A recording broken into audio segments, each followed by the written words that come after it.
Up, Boston Silkscar fans, and welcome to our PGL Week 5 matchup against JSpeckz and the Hamden Hydreigons. This is an awesome dude and an awesome battler. Please go check out his channel. If this is sounding like a repeat to you, it means that you watched my live commentary of this very battle.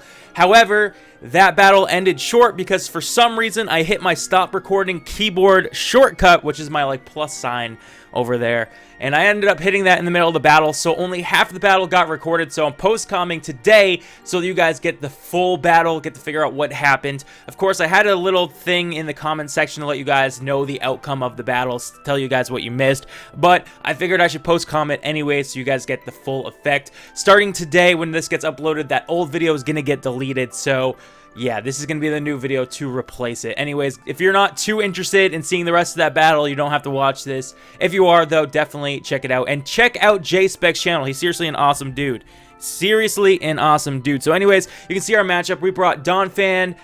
We brought Mega Aerodactyl. We brought our Thunderous T, right? It's Thunderous T, Mimikyu, Latios, and the Ferrothorn. He brought Victini, Nidoqueen, Kira Black, Raikou, freaking Tapu Fini, and Celesteela. His team is crazy, guys. Before this game, he was 4-0. He had a Pinsir, a Mega Pinsir, who was 10-0 kill-death ratio. His team is absolutely insane, and he is an insane battler. Like, I'm not just saying that. I know I say that almost every battle, but I'm not just saying it. Like, this dude is legit. So anyways, let's jump into this battle before I ramble on for too long now. I'm not used to post-commentaries. We'll see how it goes. This battle's pretty rusty in my head. Reason it took me so long to do a post-com is I went on vacation. So what happened is I did the battle. I think we had battled Thursday. I uploaded it overnight, and I was leaving Friday morning to go on vacation. So I left and then realized, oh shoot, the whole battle didn't get uploaded. Oops. So it was kind of too late because I didn't have internet in Kentucky where I was. So he starts off with his Victini lead. I've noticed that he does that most battles, so that's why I went with Banjo, because he's kind of our counter with Rocky Helmet. And we set up, I believe, the Rocks this turn, assuming he was going to go for that U-turn, which was pretty cool. It was a good play on our part. We knew what was going down. But he brings out his Free Willy later on. I believe we find out this thing has Defog, and that's the whole reason that he brings it in. It's very unfortunate. But we do get up the Stealth Rocks. And I was pretty happy with the play at the time because I wasn't sure if this thing would have defog or not. But I believe it does. I have to get Banjo out of there just in case of a water move. Now, this whole battle, you'll notice, he's always one step ahead. He's like predicting my predictions and everything. So he goes for the defog. We bring in our Ferrothorn because Ferrothorn can take this thing down pretty easily and take most hits from it unless he's running HP Fire for some reason. But yeah, we scare that thing out 9 out of 10 times. And he's going to bring out Big Patty, which is his Nidoqueen. And I'm just going to stay in and go for a Leech Seed. Oh, no, that was on the Switch-In. I went for Leech Seed on the Switch-In, which is pretty cool. Worked out pretty nicely. I'm trying to remember. I think I was worried about Flamethrower or Fire Blast, but I decided to stay in, assuming he would think that I would switch out, fearing that. So he sets up Stealth Rocks, which is going to be an issue down the line. I don't have much to spin that away. But I think Donphan does have Rapid Spin, but it's much harder to get Donphan in because I need to save Donphan for a lot of things on his team to take some physical hits from like the Victini and things like that. So we do stay in, we go for a Power Whip, and after this Leech Seed, I'm thinking, okay, that's a 2-hit KO, we can kill this thing. But I definitely am still fearing the Flamethrower, and I think I'm going to switch out as he also switches out. But no, wait, no, we stay in saying, okay, he must not have Flamethrower. Possibly. I can't even remember. But we do go for Power Whip. He avoids the attack. Doesn't even matter. It barely would have touched him anyways.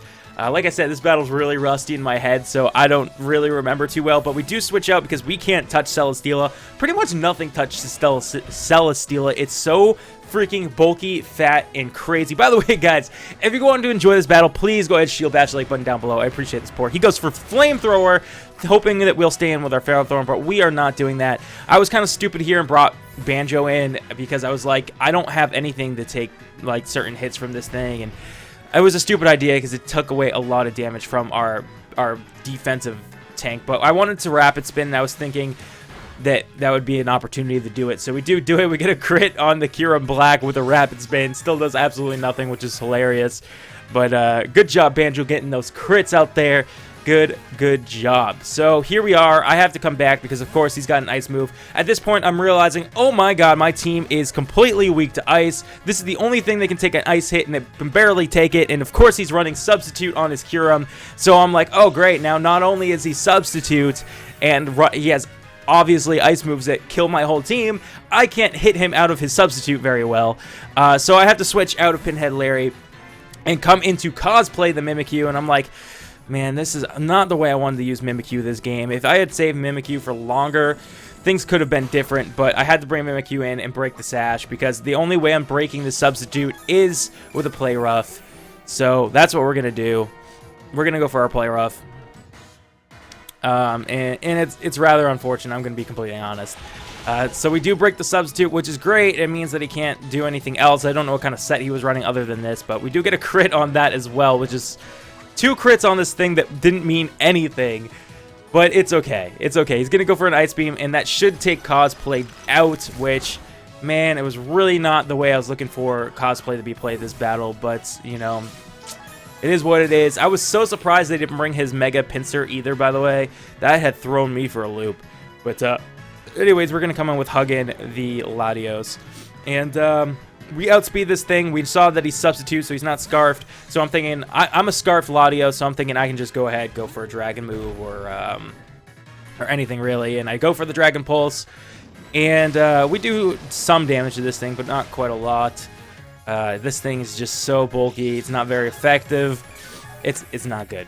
It's not good. So we do have Thunderbolt on Latios, but I don't remember if I go for it or not. We do actually go for it. We're not Scarf. That's right. My Thundurus is Scarf this game.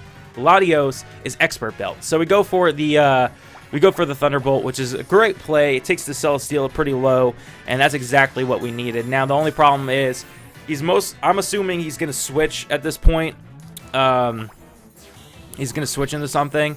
So I think I try to make a prediction, or I play it too safe. This game, I ended up playing things a lot, like, too safe. And normally I'm not a safe player, but I think I played things safe this game because he had so many threats that I just needed to make sure I took out. By the way, oh, and I do go for the Thunderbolt, so that's one of those safe plays I made that I really shouldn't have. Looking back on it, that was a really stupid play. But, of course, it's whatever. I needed to take out that Celesteela is all I was thinking, and I was hoping that maybe he might just let it go down, but of course not, of course not. So he brings in Big Patty, gets a good amount of health back. We're going to have to switch out of here. Unfortunately, Big Patty is still a huge threat because it could have Ice Beam. Ice Beam hits like everything. So we bring back in Ferrothorn saying, okay, I hope it doesn't have Flamethrower. It might not have Flamethrower, so he would have used it before if he did. So Guard Armor comes back in, and I think maybe we just go for another Power Whip, I want to say, which doesn't do anything again. Oh, no, that's right. It was a switch-in. So we're going to switch out of Pinhead Larry because Pinhead Larry cannot touch this thing. And we go into Sinbad, who can destroy this thing, can absolutely obliterate this thing as he goes for a Flamethrower. And I know we can take that, so I'm like, okay, this is a decent switch-in for us. However, I think he comes into his Raikou this turn on our Thunderbolt. So I played it safe again. And it bit us in the butt again this game, as he does go into his Raikou, and I'm like, oh my gosh, it's just this whole game. I'm like, man, I should do this, and then I don't do it. Oh, I did go for the Psychic. Oh my gosh, that's so good. Okay, so I did go for the Psychic. It doesn't really do too much more, but I was hoping maybe we get some sort of drop or something, and I figured it would hit a little bit harder. So we did make a decent play that time. We should have just switched straight out knowing this was coming in, but I'll take what I can get, you know what I mean? He played so well this game. There's no question why he's doing so well in the league. Legit. So anyways, he brings in Big Patty because he knows. Oh wait, never mind. I was thinking he knows that we can't touch it, but I was thinking Big Patty was the Kyurem. But he brings in the Nidoqueen. And I don't remember what happens. To be honest, it was about 4 or 5 days ago now at this point. 5, I guess. Wow.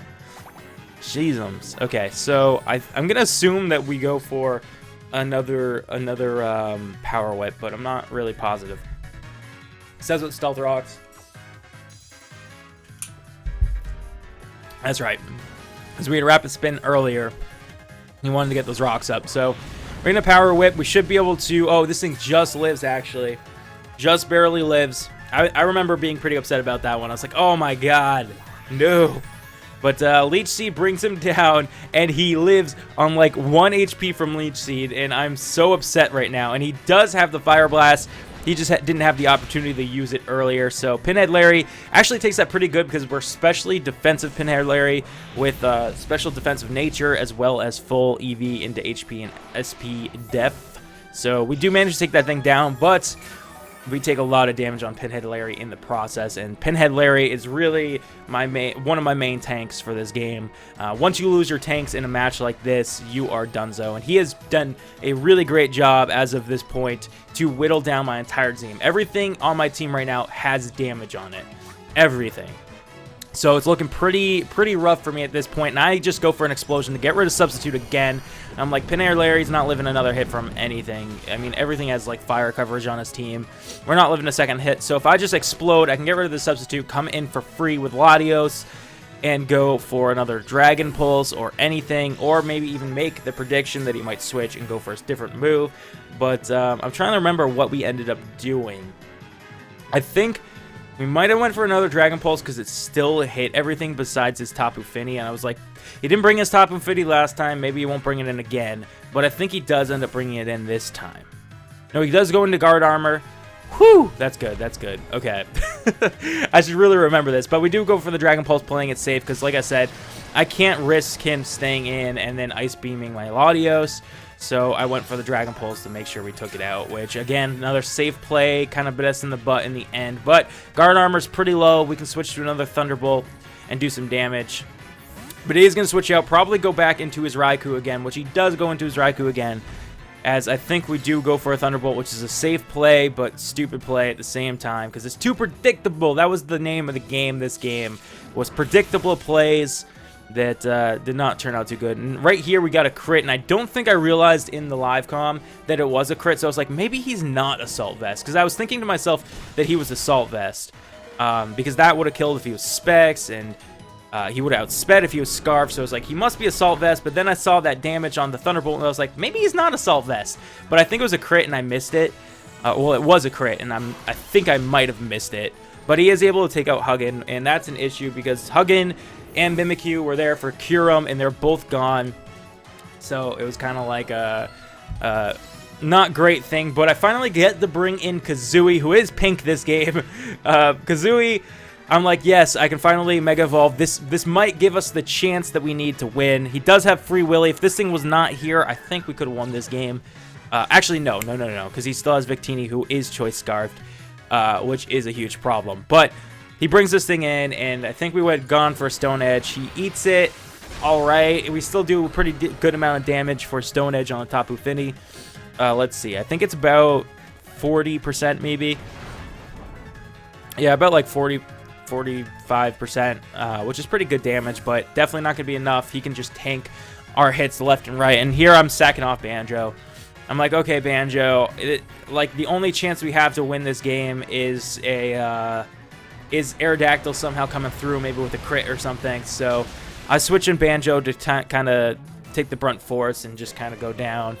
And I was thinking maybe, just maybe, you'll go for something ridiculous. Maybe I could get in a Rapid Spin. Who knows? But Sinbad comes in, and if he stays in, this thing is dead because a Thunderbolt would do massive damage. However, he switches out, and we may or may not have predicted that because he's been doing it all game. So let's see. He still has Rocks up, which is hurting our team pretty bad on these switch-ins. I'm thinking I can't really switch out too often, but we do go for the Thunderbolt, which, again, I'm like, wow, Latios' Thunderbolt did so much more damage. That's weird. It was a crit, so I had missed that, and I was hoping that maybe we could take this thing out. If we had maybe, I don't know if those were rolls or if that was max damage, maybe on a roll we could have taken out Raikou and would have changed things, but there's no point in speculating. I have no idea. We probably got 2 max rolls and it still wasn't enough. But Kazooie can take this thing out. And I believe this is our last Mon left. Yes, Kazooie versus 5 Pokemon. It would be possible. It would definitely be possible to win this match if he didn't have Tapu Fini. Oh, well, that's Scarfed. That's Scarf Victini, though. But you know what I mean. At the time, I was thinking that this still could be possible. It would be difficult. It would be a lot of luck, but it could be possible. We do go for a Stone Edge. It doesn't manage to take out Guard Armor. He sets up the Leech Seed. That puts us on a timer, and it's looking very bad at this point because now we have a timer. We have one Pokemon left to his 5. Of course, he goes for the Leech Seed play. That was a little... He could have taken us out without the Leech Seed, but it's a smart play to preserve differential, so it's whatever. I totally understand it. And we're going to go for Stone Edge. This man does not need differential, though. That's the only thing. This man does not need differential. He is insane right now. I want to know what he is in the league differential-wise, because it's got to be insane. But he brings in his Nuisance. I miss Victini so much on the team. And he goes for a Recreate. He's Scarfed. If he wasn't Scarfed, we could have taken the thing out, but we did not. And that is enough to take down Kazooie and win the match for JSpeckz. So, unfortunate loss, PGL Week 5. We really needed that win to stay on top of our division. I believe now Equa plays, or Equa is not funny is his new name, is on top of our division. We can still do it. We just got to win our matches. We got to hope that Equa maybe loses 1 or 2. But no big deal. This is just a for fun season. It's a for fun league. So really no big deal in the end. As long as you guys are enjoying the content, that's all that matters. And I hope you guys did enjoy this one. Again, don't forget to shield bash the like button to support your Boston Silk Scoffs. But that's it for this post commentary. I hope you guys did enjoy it. See you all in the next one. Till then, stay frosty and peace out.